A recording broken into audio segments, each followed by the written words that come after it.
गाजियाबाद के गांव में सरपंच का चुनाव होने वाला था। इस बार चुनाव में महिलाओं की सीट थी। टुनटुनी चिड़िया गांव के पक्षियों में रजाइयां बंटवाती है।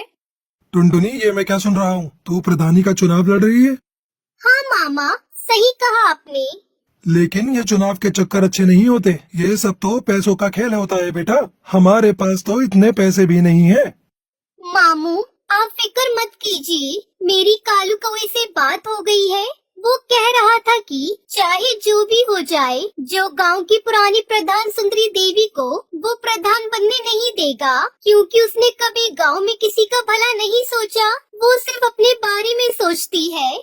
बात तो तू सही कह रही है। वह जब से प्रधान बनी है, उसने आज तक किसी भी जंगल वाले की कोई मदद नहीं की। बस अपनी कोठी गाड़ियाँ यही बनाती गई है। लेकिन एक बात बता, हम पैसे कहाँ से लाएंगे? मामू, आप फिक्र मत कीजिए। कालू ने कहा है कि मुझे बस चुनाव में खड़ा होना है और आगे जाकर एक अच्छी प्रधान बनना है। बाकी सारे पैसे तो वही लगाएगा। अगर ऐसी बात है तो ठीक है, तू जरूर लड़। बस हमारे घर की इज्जत का ध्यान रखना बेटा, क्योंकि तेरे माँ बाप ने जाते समय तुझे मेरे ही हाथों में सौंपा था। आप बिल्कुल फिक्र मत कीजिए, मैं कोई गलत काम नहीं करूँगी। दूसरी तरफ कालू अपने दोस्त जग्गू कालिया के साथ खेतों में सोया होता है और वो नींद में बड़बड़ाता है। टुनटुनी प्रधान जिंदाबाद, टुनटुनी प्रधान जिंदाबाद। मामू देखो, मैंने कहा था ना, अब आप मेरा टुनटुनी से निकाह कर दीजिए। गुरुजी, आपको लगता है टुनटुनी से निकाह करना इतना आसान है? क्या उसका मामू इतनी आसानी से होने देगा? टुनटुनी प्रधानी जीतेगी और मैं तुरंत उसके मामू से टुनटुनी का हाथ मांग लूंगा। तो गुरुजी, हमें इसके लिए पूरी मेहनत करनी होगी। टुनटुनी को जिताने के लिए हमें सबसे पहले दुश्मन की सारी खबर रखनी होगी। शाम दाम दंड भेद सारे ही तरीके अपनाने होंगे। तो चलो चलते हैं गाँव में। दूसरी तरफ बबली कबूतरी अपने घर के दरवाजे पर बैठकर अपनी बहन से कहती है, मैं नहीं लड़ रही है चुनाव। तू ऐसे क्यों कह रही है? तू तो पर्चा भर के आई है। पर्चा तो भर आई हूँ, लेकिन अब सोच लिया है कि मैं कोई चुनाव नहीं लड़ूंगी। मैं अपना नाम वापस ले लूंगी। बहुत हो गया ये रोज का नाटक। कालू बाहर खड़ा होकर सब सुन रहा होता है। अगर ये चुनाव नहीं लड़ेगी तो हमारा तो बहुत नुकसान हो जाएगा। बबली प्रधान जिंदाबाद, बबली प्रधान जिंदाबाद। गुरुजी, जब आपने इसे प्रधान बोल ही दिया है तो जरूर जीत जाएगी।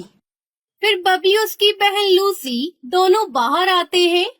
अरे मैं नहीं लड़ रही चुनाव, हमारे घर में तो रोज की लड़ाई है। मुझे एक बाबा ने बताया है कि बबली के घर में प्रधानी जानी चाहिए, और तू ये सोचती है कि प्रधान बन जाएगी तो घर का काम कौन करेगा? अच्छा तो ये बात है, लेकिन अगर मैं चुनाव में हार गई तो ना घर की रहूंगी ना घाट की। तू तो रही पागल की पागल। तेरा कुछ नहीं हो सकता। तेरे को बोलकर कोई फायदा नहीं। मैं जा रहा हूँ। रुक जा, इतने विश्वास के साथ बोल रहा है तो मैं जरूर लड़ूंगी चुनाव।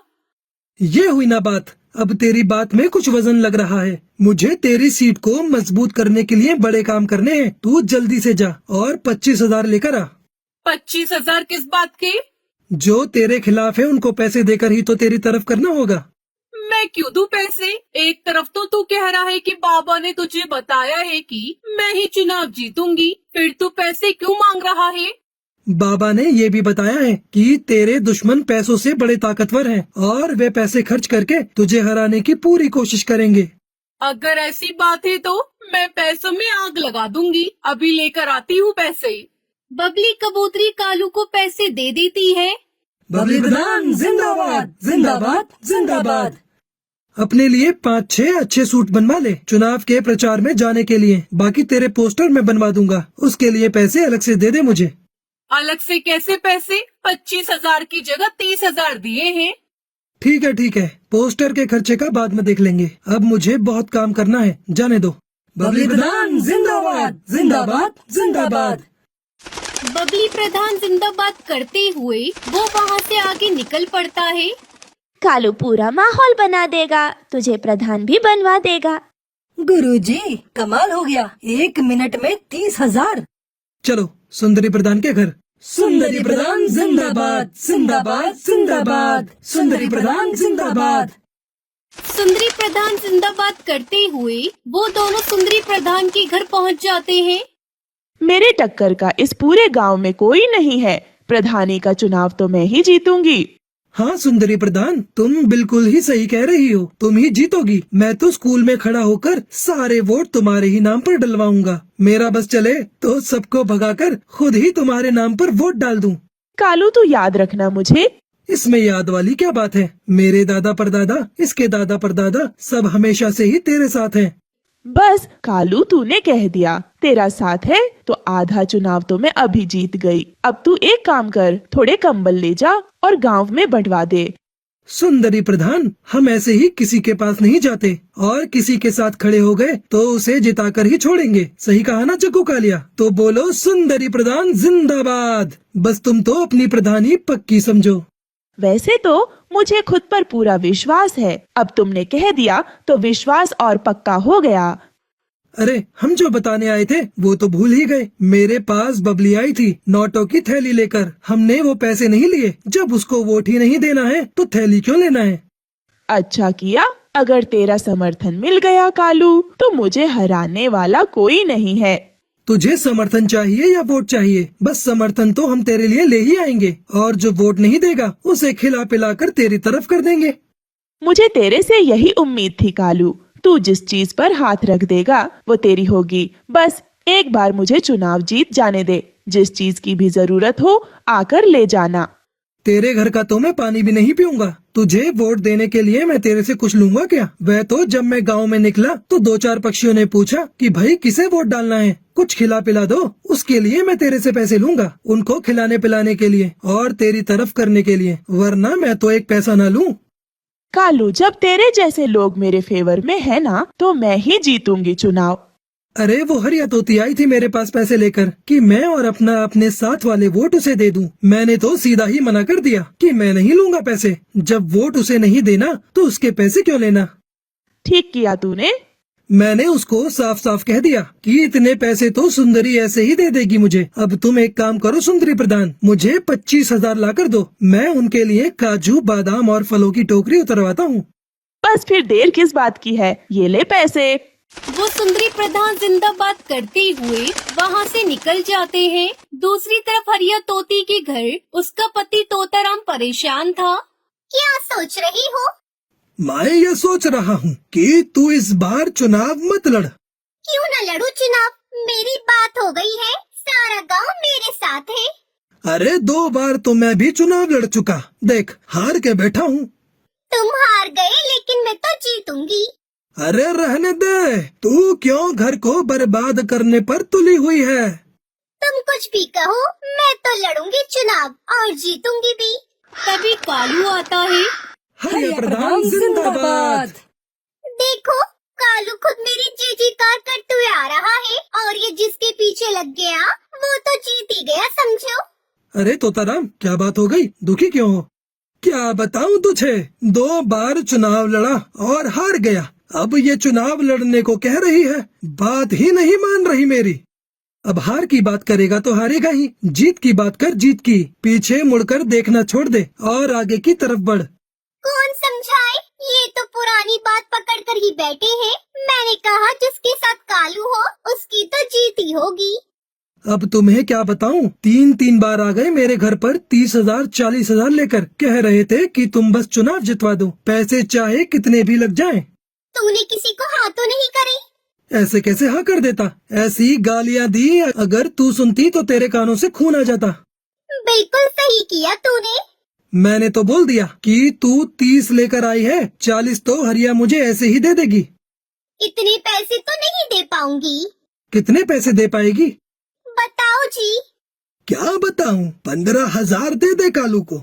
ठीक है, ये तो हमारे घर की बात है, बाकी के पैसे बाद में दे देना। और एक बात बता दूं, ये पैसे मैं अपने लिए नहीं ले रहा, लोगों की खुशामद के लिए ले रहा हूँ, ताकि उनका वोट तेरे नाम पर डलवा सकूं। मुझे क्या करना है पैसों का?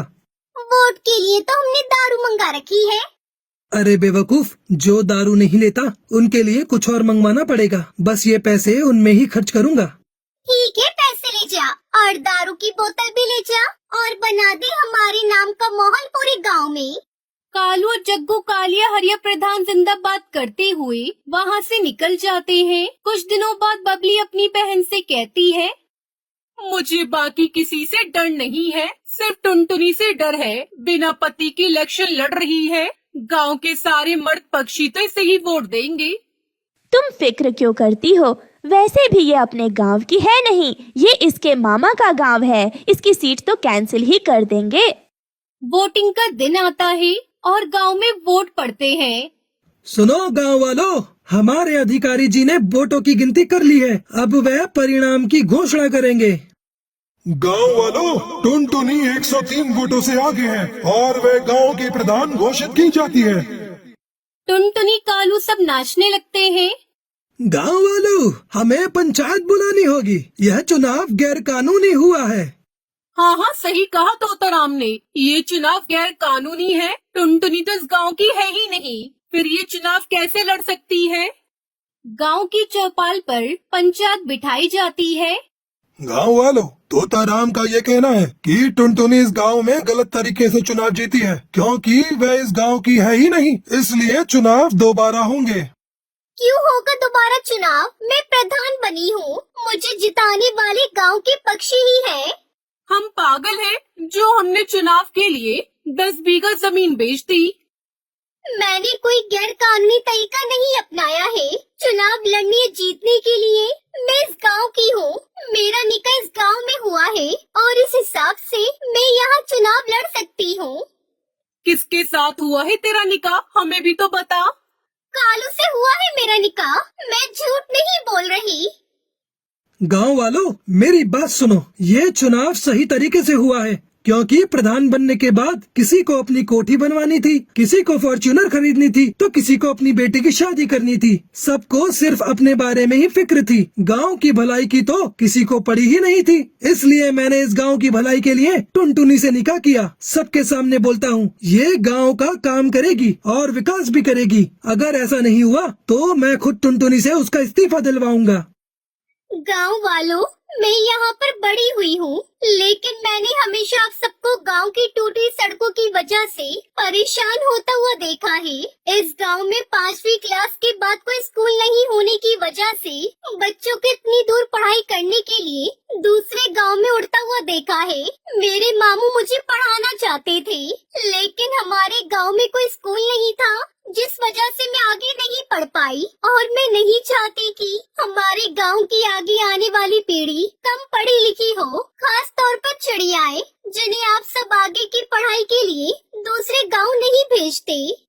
गांव के सभी पक्षी कालू और टुनटुनी के लिए ताली बजाने लगते हैं और इस तरह टुनटुनी चिड़िया जंगल के प्रधान बन जाती है और कालू की टुनटुनी से शादी हो जाती है।